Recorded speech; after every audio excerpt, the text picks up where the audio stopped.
Bien, bonjour à tous et bienvenue à cette troisième édition de Science on tourne, édition consacrée aux météorites, astéroïdes, comètes et autres cailloux qui virevoltent au-dessus de nos têtes, qui parfois même entrent en collision avec la Terre. On aura l'occasion d'en reparler.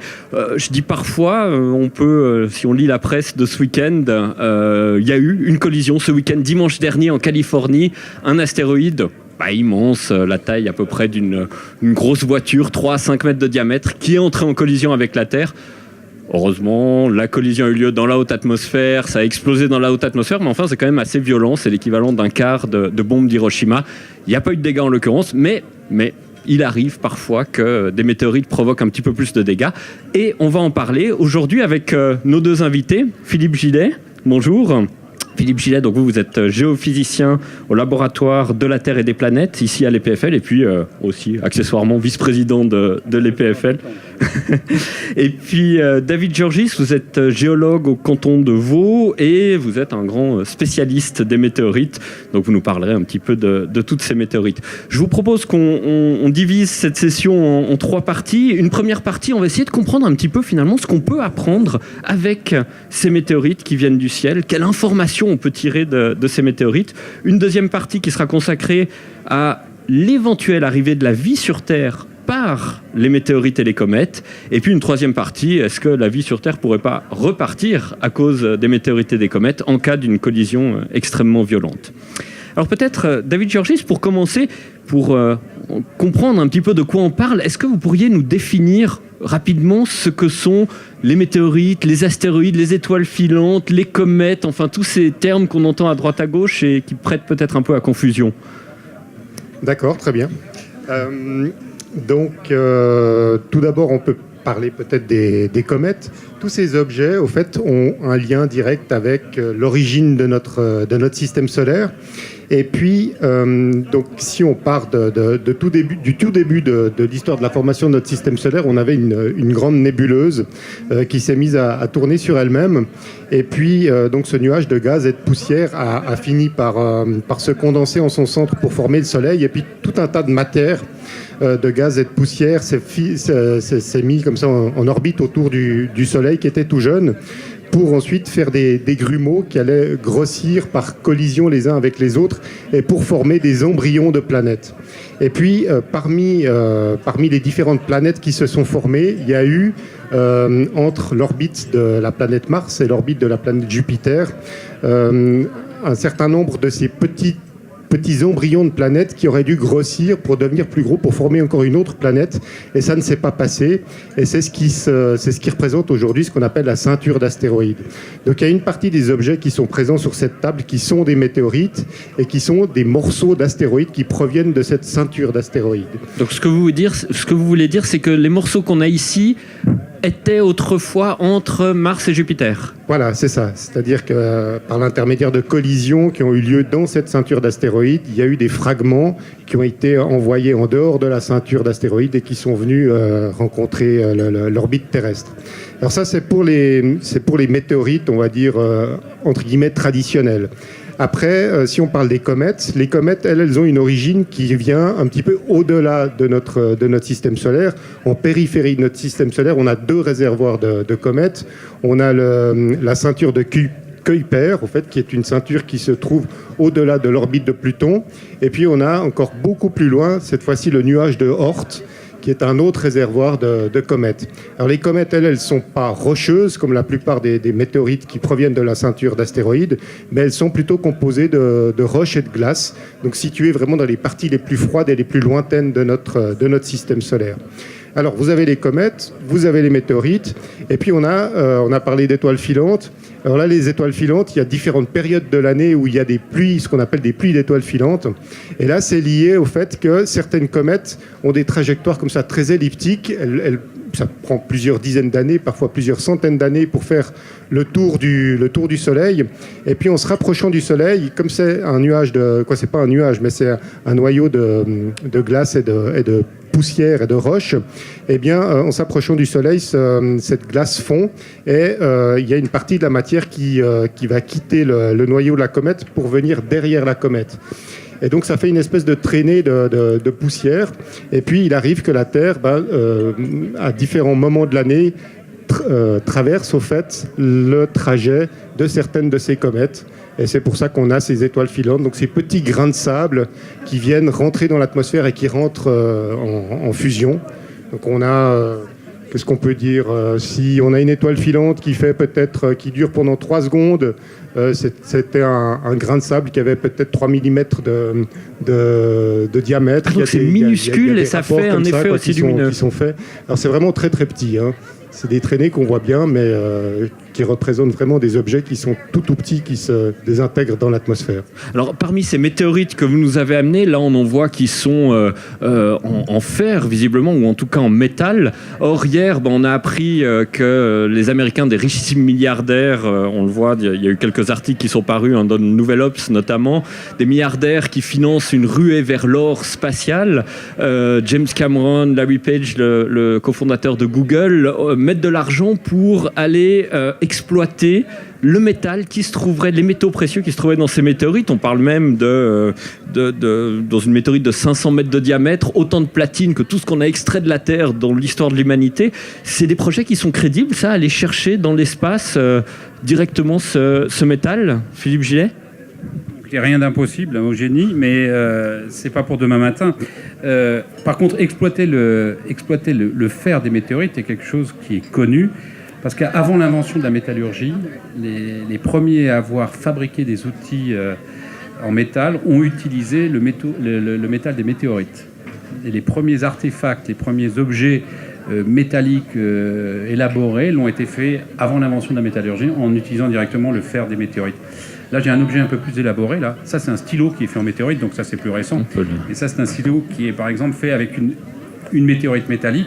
Et ce qui est assez extraordinaire, c'est que vous voyez des figures, alors je ne sais pas si vous les voyez à la caméra, mais vous voyez des figures qu'on ne voit pas ici, mais qu'on pourrait voir, qui sont des figures de refroidissement du métal, qui était fondu au début, qui s'est refroidi, et puis qui a formé des textures qu'on ne peut pas reproduire sur Terre, parce qu'il faut des vitesses de refroidissement de 2 degrés par million d'années. Donc il faut refroidir très lentement. C'est très lent. Donc ces artefacts-là, on n'est pas prêt de les réaliser. Par contre, aller chercher du métal de météorites dans la ceinture d'astéroïdes, je pense que ça sera probablement possible un jour. Il y a déjà des projets pour détourner des astéroïdes qui seraient des futurs objets qui pourraient frapper la Terre. Mais moi, je pense qu'il n'y a pas de frein technologique à un jour ramener des objets métalliques ou de la matière extraterrestre sur Terre. On l'a déjà fait, on a déjà ramené des échantillons de Lune. On va aller chercher des échantillons de Mars bientôt.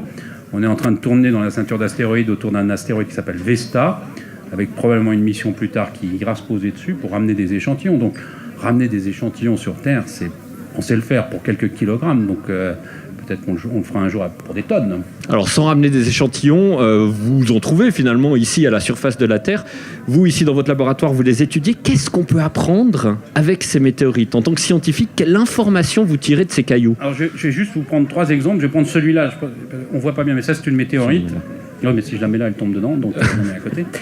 Cette météorite-là, c'est une météorite assez banale. On en trouve plein, ça s'appelle une chondrite.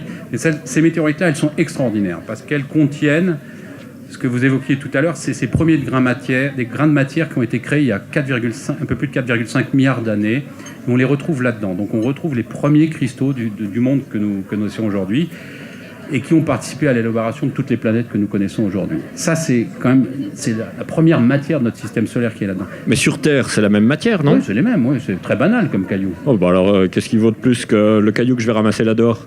C'est qui vient d'ailleurs, c'est sa seule valeur. Mais sa valeur scientifique est plus profonde. Sur Terre, on ne retrouve plus cette matière primitive parce que la matière terrestre a été retravaillée. Elle est en permanence retravaillée par l'activité de la Terre. Donc ce matériel primitif qui a fabriqué les planètes, on ne le trouve que là-dedans. Plus étonnant encore, là-dedans, on trouve des matériaux, et en particulier des diamants. Alors, peut-être pas dans celle-là, mais dans certaines météorites, on trouve des diamants. Je la prends. Ouais, gardez-la. On trouve des diamants qui ont été fabriqués autour d'autres étoiles que le Soleil. Donc, on retrouve enfermé dans ces météorites de la matière qui vient d'autres systèmes solaires.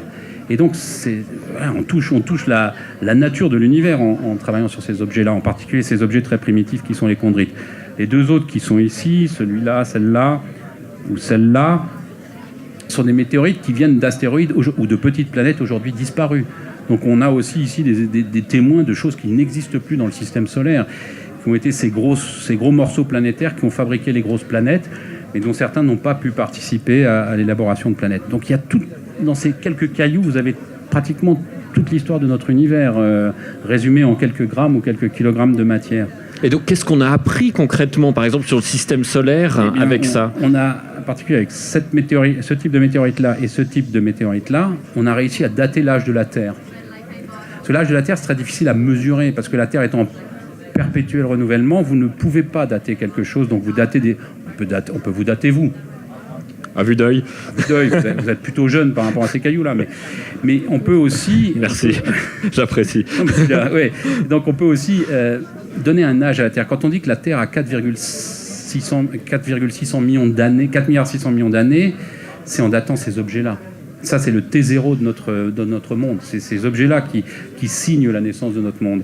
Et c'est en ça qu'ils sont extraordinaires. C'est quand même paradoxal de se dire qu'on date la Terre avec ce qui vient d'ailleurs. Et oui, c'est tout le paradoxe de la science. Souvent, on est obligé de travailler de manière très indirecte sur les objets. Et là, c'est une manière très indirecte, mais essentielle. Là-dedans, vous avez plein d'autres histoires à raconter. Vous avez dans ces chondrites, vous avez, donc, à part les grains que vous avez des petites gouttes des anciens gouttes fondues qui sont cristallisées à l'intérieur de ces météorites, qui traduisent la violence du Soleil au début de son histoire. Le Soleil est une étoile qui a une histoire, mais dans ses 100 000 premières années, elle a été extrêmement intense. Elle avait un rayonnement fou.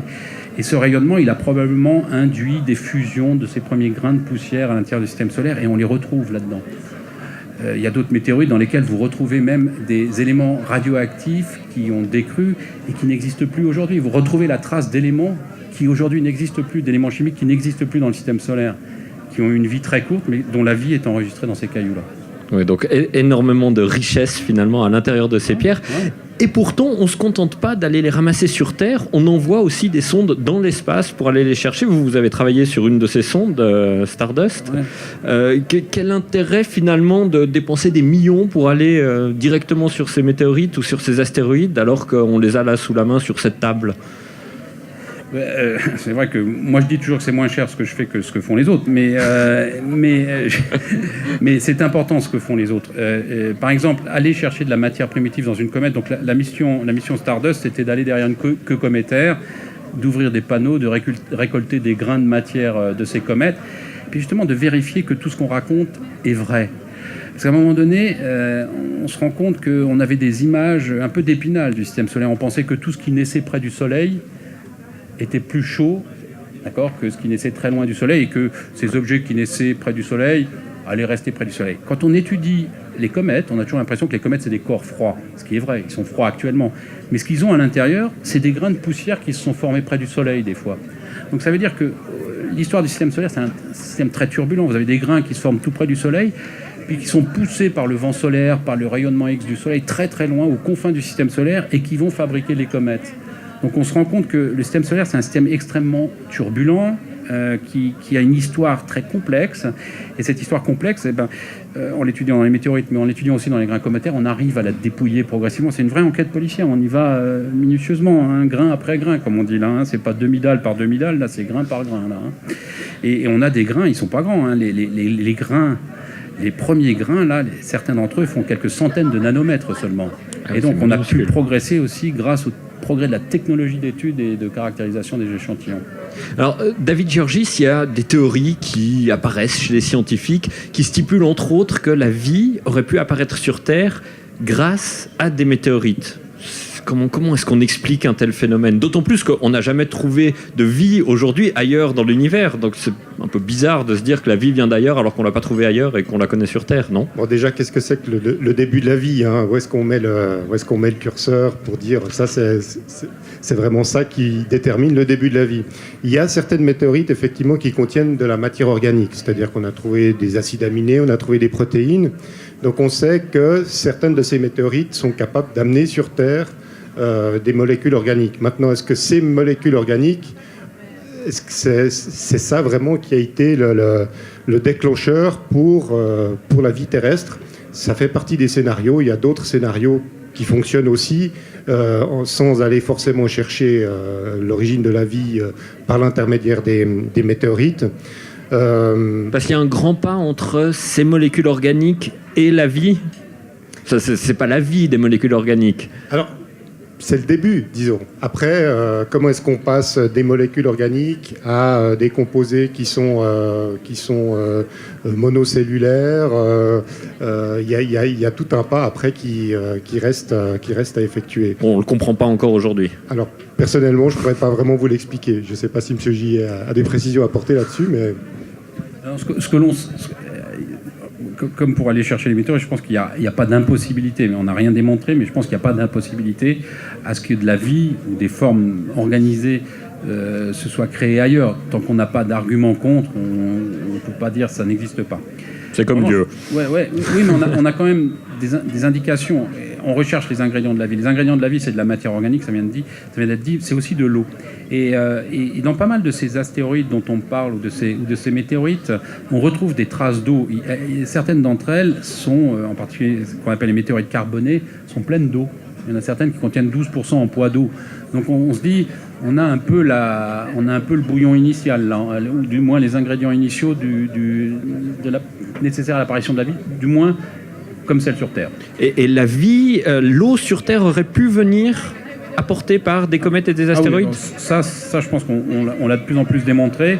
C'est-à-dire que, là j'ai un spécialiste des isotopes à côté de moi, mais on peut montrer que la composition chimique de l'eau de mer, la composition en particulier de la molécule d'eau en termes d'isotopes de l'eau de mer, eh bien, elle est mieux expliquée par l'apport par de l'eau cométaire, parce que l'eau cométaire n'a pas la même signature que l'eau terrestre actuelle, et je pense qu'en faisant c'est pas un travail très très simple, mais on peut démontrer que probablement l'atmosphère et l'océan sur Terre est dû à un apport très tardif par du matériel cométaire. Parce que c'est un processus.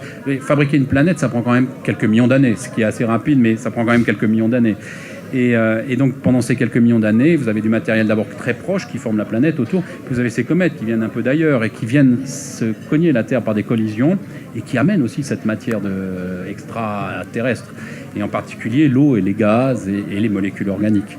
Si on regarde un peu l'actualité d'il y a quelques années, ça s'est peut-être moins fait ces dernières années, mais on parlait de traces de vie sur certaines de ces météorites. Ça, c'est quelque chose qui est crédible, de vie extraterrestre finalement, qui serait tombée sur Terre là récemment.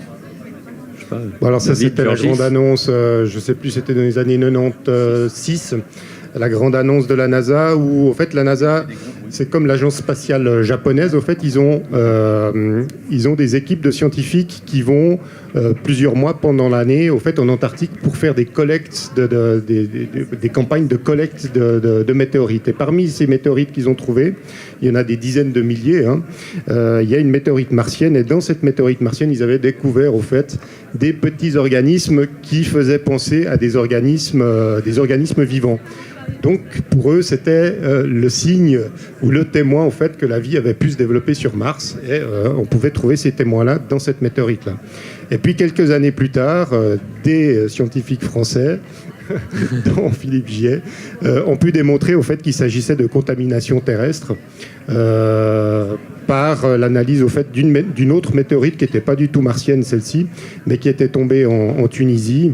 Et, je ne sais pas si vous voulez préciser un petit peu ce qui avait été fait, mais c'est vrai que je crois que ça c'est quoi? Cette météorite est un bout de Mars ici? Ça c'est un petit bout de Mars, effectivement. Ça c'est un petit bout de Mars qui est tombé en décembre dernier au Maroc.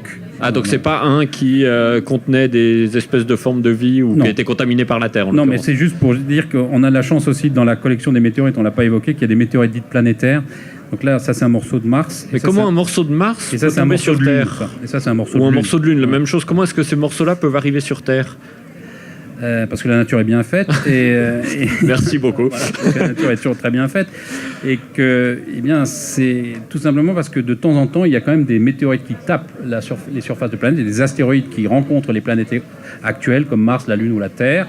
Et au moment de ces impacts, il y a des blocs qui sont éjectés, des morceaux de ces planètes qui sont éjectés et qui ont suffisamment de vitesse pour quitter l'attraction gravitationnelle de ces planètes, voyager dans l'espace et par hasard croiser la Terre. Donc on a des morceaux de Lune, des morceaux de Mars, des morceaux de Vesta, ça c'est un morceau de Vesta.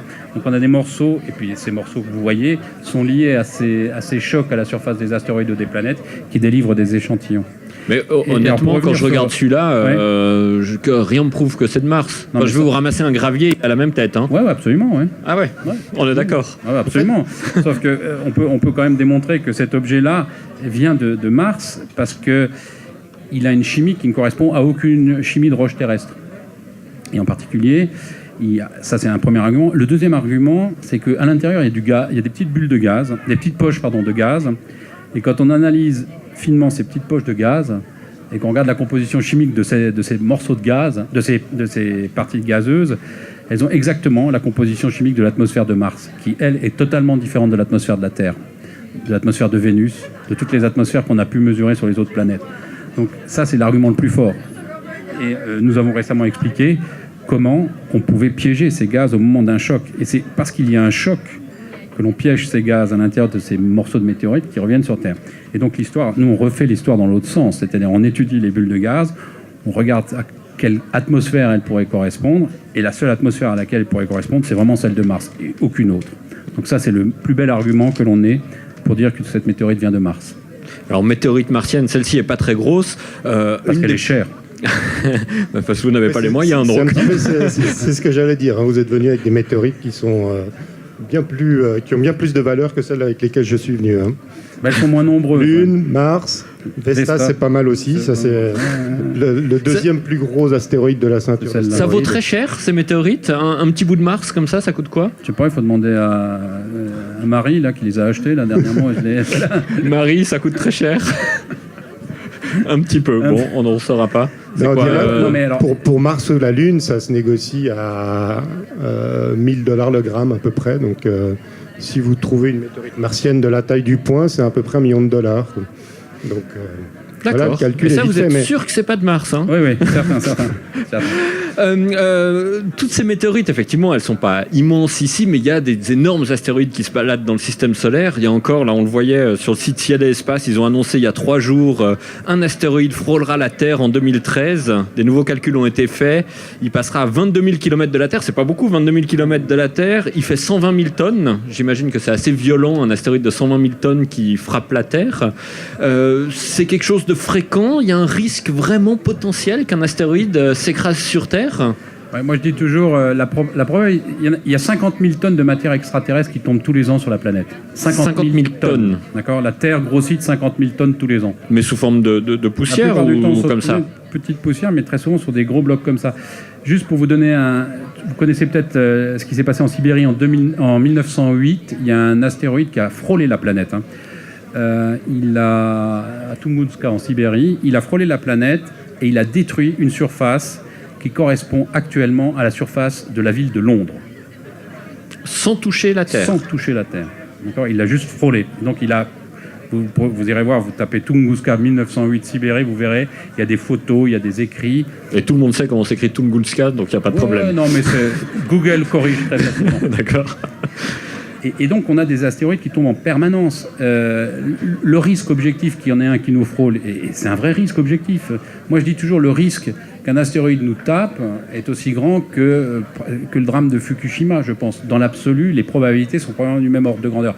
La probabilité qu'il tombe dans le trou ici, qui est en face de moi, ou qu'il aille taper la Grande Dixence, est exactement la même, parce qu'il y a une équipartition sur les surfaces de la Terre, ça peut tomber n'importe où. Le problème, c'est qu'on ne les voit pas dans nos contrées parce qu'il y a des arbres, des forêts. Alors, des fois, ça tombe sur une voiture. Il y a une assurance qui est saisie, donc elle fait un constat, etc. Donc, on a une trace. Mais la plupart du temps, ça tombe soit dans l'eau, soit dans des forêts, on ne les voit pas. Les deux seuls endroits où on peut les trouver, c'est dans les déserts ou dans les calottes polaires. C'est là qu'on les voit. Mais les gros trous, le risque objectif est non nul. Je pense que le risque d'un astéroïde de 1 km, actuellement, c'est de l'ordre de 10 000 ans, la fréquence de chute. Un astéroïde de 1 km, ça vous fait un cratère de 10 à 30 km. Ça arrive à 20 000 km par seconde. Donc ça y va, c'est quand même assez... Ça dépose beaucoup d'énergie, spontanément, très rapidement, comme ça. Hein. Pas mal, hein. C'est Ouais. quelques Hiroshima, là. Oui, facile. Et l'autre aspect... Mais c'est comme ça, quoi. La vie est un risque, donc voilà. Mais d'ailleurs, la vie a déjà vécu de gros troubles liés à la chute d'astéroïdes. On pense aux dinosaures, par exemple, David Georgis. Ouais, il y a eu, disons, dans l'histoire de la Terre, il y a différentes périodes où il y a eu des grandes extinctions d'espèces, avec disparition de plusieurs dizaines de pourcents d'espèces vivantes. Et puis, il y a cette fameuse météorite de Chicxulub, qui est située dans le golfe du Mexique. Que vous chercherez sur Internet, Chicxulub.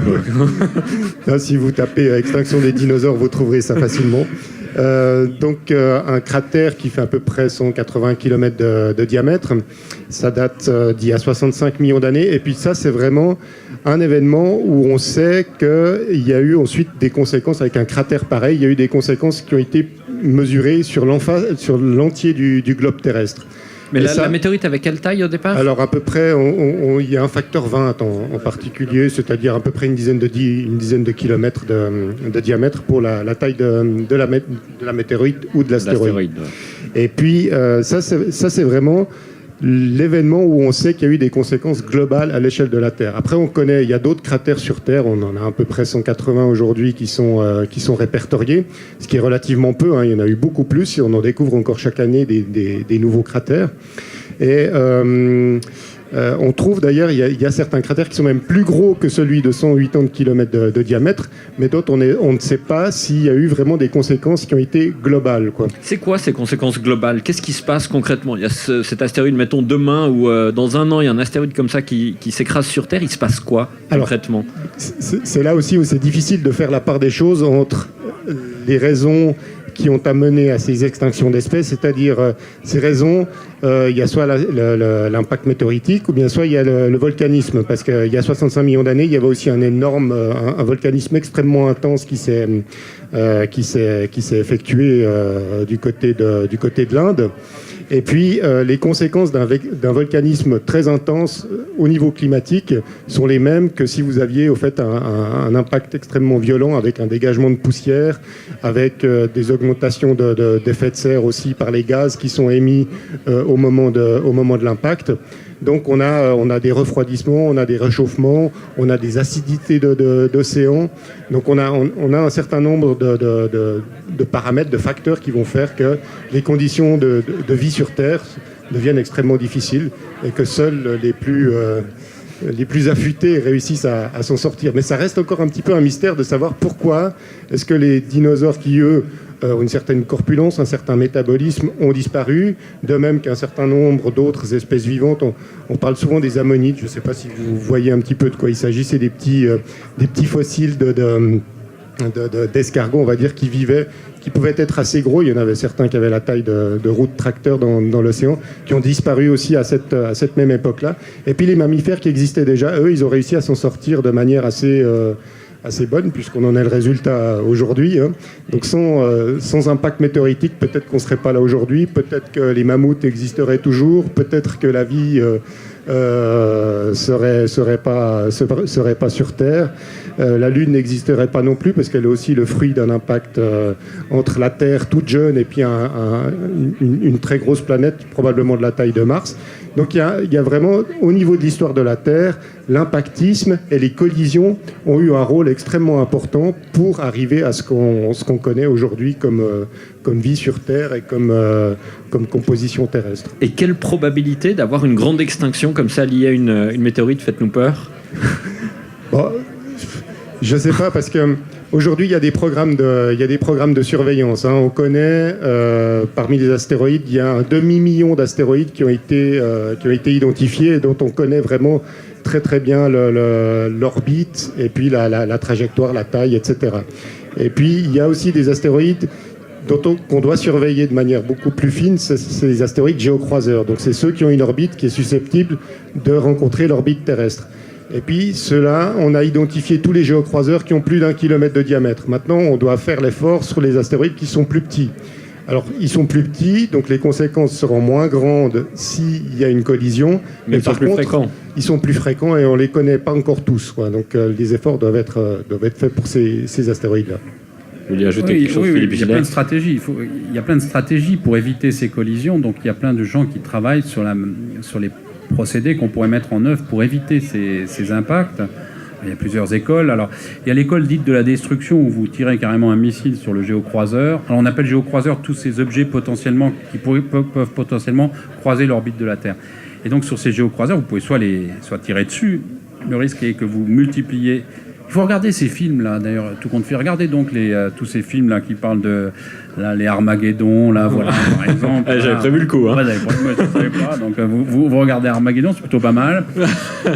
C'est plutôt réaliste, sauf quand ils font le forage, là, c'est pas terrible. Mais le reste, c'est plutôt assez réaliste. Donc, il y a ces objectifs-là, mais derrière, vous créez une multitude d'objets dont vous ne contrôlez plus la trajectoire.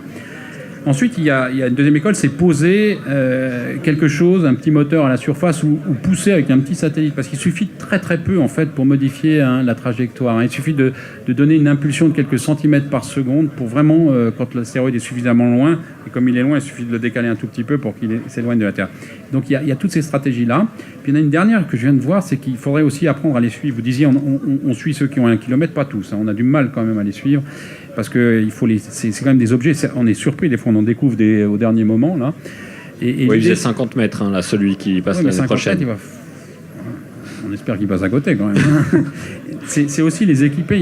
J'ai vu qu'il y avait des stratégies, en particulier des stratégies de déposer des balises GPS sur ces objets-là, pour tout compte fait les suivre de manière intelligente. Comme on suit une voiture qui a sa balise GPS, on pourrait imaginer aussi dans le futur équiper certains de ces géocroiseurs potentiels de balises GPS pour vraiment suivre leur trajectoire, parce que tout se joue à quelques centimètres par seconde près, ce qui n'est rien du tout par rapport aux 20 000 km par seconde qui est leur vitesse de croisement avec la Terre. Ok, donc vous êtes rassurant, on saura faire quelque chose. Si demain je vous dis il y a un gros qui arrive, on sait faire quelque chose. On partira tous en courant. Ah ouais, on en est là aujourd'hui, on n'est quand même pas capable. Merci beaucoup en tout cas pour toutes ces explications. Je vous propose qu'on passe à une séance de questions. On va faire un petit quart d'heure de questions, 10 minutes. Est-ce que parmi vous, il y a des choses qui vous surprennent? Est-ce qu'il y a des questions que vous aimeriez poser? Oui. Non? Si, ici, voilà. Bonjour. Une petite question toute simple, c'est quand vous parlez de 50 mètres par exemple, ou je ne sais pas quelle taille, c'est la taille une fois que ça arrive sur la surface terrestre ou avant de rentrer dans l'atmosphère? Philippe Gillet? Oui, là on peut répondre. Là, ce qui est important, c'est vraiment ce qui arrive à la surface de la Terre. Donc effectivement, la fragmentation, il y a un processus de fragmentation dans l'entrée de l'atmosphère. Plus l'astéroïde, ou plus le morceau est petit, plus la fragmentation est assez importante. Il y a une espèce de taille limite d'entrée dans l'atmosphère qui est de plusieurs centaines de mètres. Et après en dessous de ça, il y a beaucoup de fragmentation. Le vrai problème n'est pas celui-là, c'est aussi la nature de l'astéroïde. Parce que si vous avez une météorite métallique comme celle-là, qui est très cohésive, qui est très massive, qui est très dense, là, vraiment, l'objet traverse pratiquement l'atmosphère sans trop se démanteler. En revanche, ces objets-là, ces météorites-là, qui sont des chondrites, sont un peu plus poreuses, un peu plus friables, et donc elles ont plutôt tendance à perdre de la taille et de la masse lors de leur entrée dans l'atmosphère. Mais disons que le vrai paramètre, c'est quand même la taille initiale d'entrée dans l'atmosphère. Mais des blocs de 50 mètres, si vous pouvez partir d'une météorite d'1 kilomètre et avoir une foultitude de blocs de 50 mètres. Hein. Donc la météorite qui est tombée dimanche aux États-Unis, il y a sûrement des petits morceaux quand même qui arrivent sur Terre. Elle faisait 5 mètres. Oui. Mais quand ça arrive sur Terre, ça fait, comme elles arrivent rarement perpendiculairement à la Terre, elles arrivent dans des orbites obliques.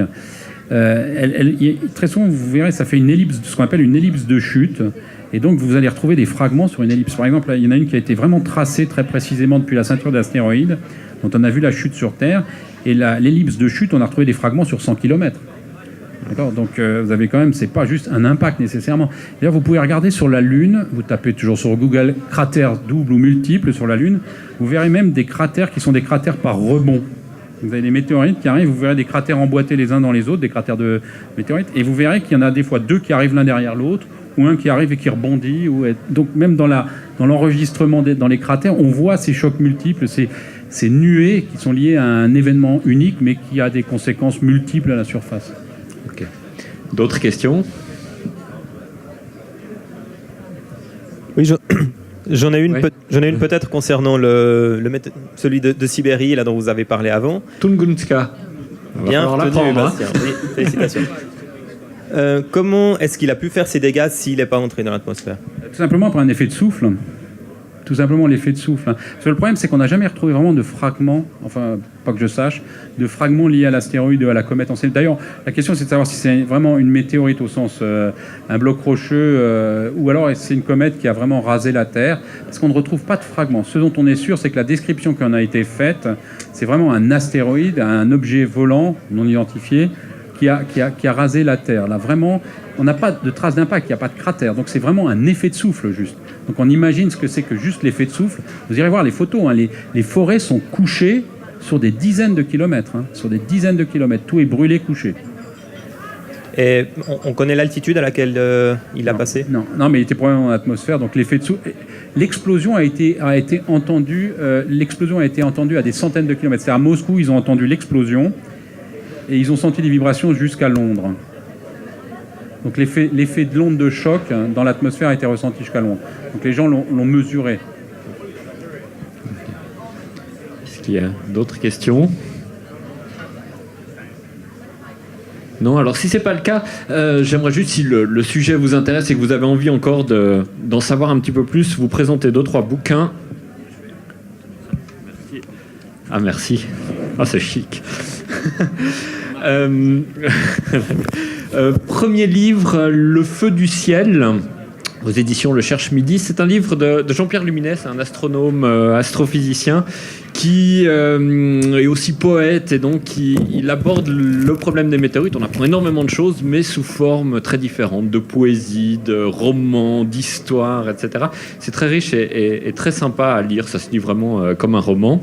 Météorite, chez Schiffer, qui est un bouquin extrêmement complet sur l'ensemble des météorites qui existent. On en a un petit peu parlé, il y a beaucoup de choses différentes, beaucoup de types de météorites différents qui existent, et là on retrouve un petit peu toutes ces météorites.